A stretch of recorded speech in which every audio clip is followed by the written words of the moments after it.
Now that you have a target audience, it's time to go do some market research. What do you make the app about? What if you already have an awesome idea? Why do you need to do market research? Well, think about this.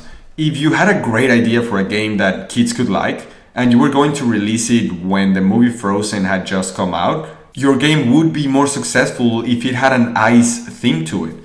It could be exactly the same, but just with an ice theme, since that would be a trending topic with kids at that point because of the movie Frozen. And this is just an example. What you need to do is research trending topics. You have your target audience. Now, what are they talking about? What are they looking for?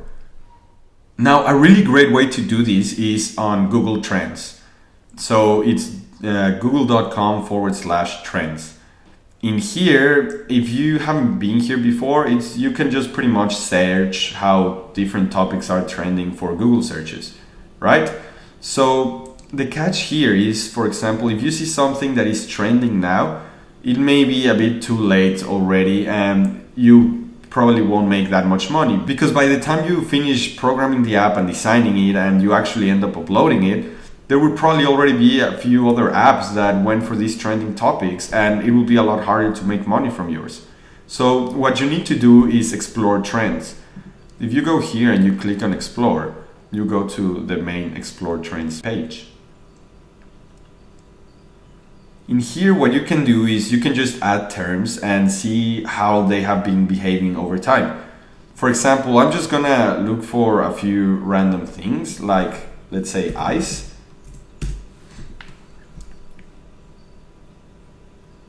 Okay, so in here you can see that it's been relatively constant, but there's a spike here. Now this spike, when you have spikes like this, it usually because of single events, sorry. So if you look here, you can see that it's because of the ice bucket challenge. So a lot of people were searching for ice. Now, if you had been able to maybe upload an app that had something to do with ice here, I mean, I'm not saying you would get a lot of downloads because this was the ice bucket challenge, not actually ice. But if you could have uploaded an app that had to do something with that in here, it would have been ready by this point, and then you would have, reaped the benefits at this point in time. But that's what you gotta do. You gotta be able to anticipate these trends. Let's, for example, now look for fire. We have ice, let's say fire. Okay, so fire is a little bit more popular than ice, and it's also relatively constant. There was a bit of a rise in here, and I don't think I can look for it because I have two things. I can't see the specific event because I have two things here. But you get the point. You can just compare and compare different things. Now, these are very broad terms, but I wanted to just give you an idea of how you would use it. So basically, when you have a few ideas in mind or a few terms, you can just write them and see how they're behaving.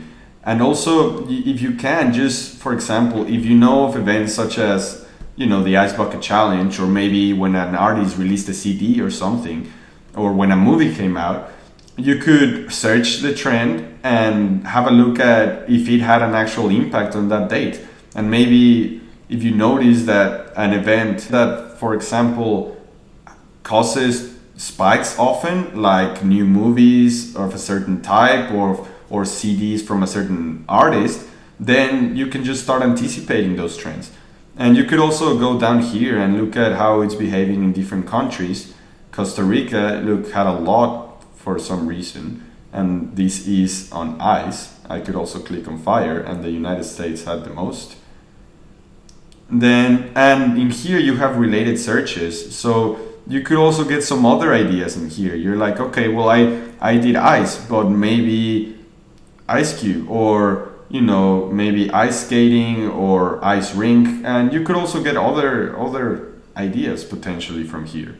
Also, I finally want to say that if you happen to find a trend that has been rising constantly, then that is a really good thing, because it's not affected by a single event, and because it's becoming more and more and more popular, that means that your app will be giving you revenue for a while. In this case, you would have gotten revenue for a short period of time, and then when people stop looking for, the Ice Bucket Challenge, you would have gone back down to normal. right? But if you find something that is just increasing, that means that people are increasingly searching for those things, and you will end up making money in the long term. And this is not the only page that you can go in the website. Just go through all of these and just have a look around. But don't waste too much time on it because it's not worth it. But do take it seriously. Like, I know that market research is kind of annoying and could be boring, but just think about this. If 2 hours of research will potentially have your app give you an extra $200 a month, isn't it worth it? I mean, researching online for $100 an hour is not a bad deal if you ask me.